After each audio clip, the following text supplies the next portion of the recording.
ভারতের গুজরাট রাজ্যে মর্মান্তিক বিমান দুর্ঘটনা ঘটেছে।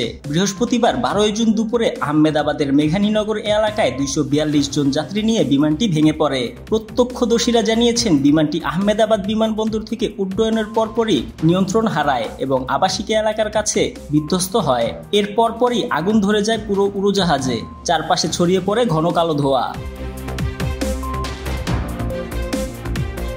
গণমাধ্যমের খবরে বলা হয়েছে, এয়ার ইন্ডিয়ার এই ফ্লাইটটি লন্ডনের উদ্দেশ্যে যাত্রা করেছিল। এতে প্রায় 242 জন যাত্রী ছিল। দুর্ঘটনার পর স্থানীয় বাসিন্দা ও প্রশাসনের লোকজন দ্রুত উদ্ধার কাজে অংশ নেন। প্রাথমিকভাবে 200 জনের বেশি যাত্রীর মৃত্যুর আশঙ্কা করা হচ্ছে। এছাড়া বিধ্বস্ত হওয়ার সময় আশপাশের বেশ কয়েকটি বাড়িও ক্ষতিগ্রস্ত হয়। বিমানটি টেক অফের কিছুক্ষণের মধ্যেই নিচে পড়ে যায়, তবে কি কারণে এই ভয়াবহ দুর্ঘটনা প্রাথমিকভাবে তা জানা যায়নি।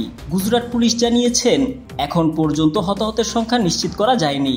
উদ্ধার কাজ চলছে। এদিকে এই আকস্মিক দুর্ঘটনায় স্থানীয়দের মধ্যে আতঙ্ক ছড়িয়ে পড়ে। তারা কিছু লোককে হাসপাতালে নিতে দেখেছেন, তবে কতজন আহত হয়েছেন বা প্রাণহানি হয়েছে কিনা সে বিষয়ে এখনো নিশ্চিত করে কিছু বলা হয়নি।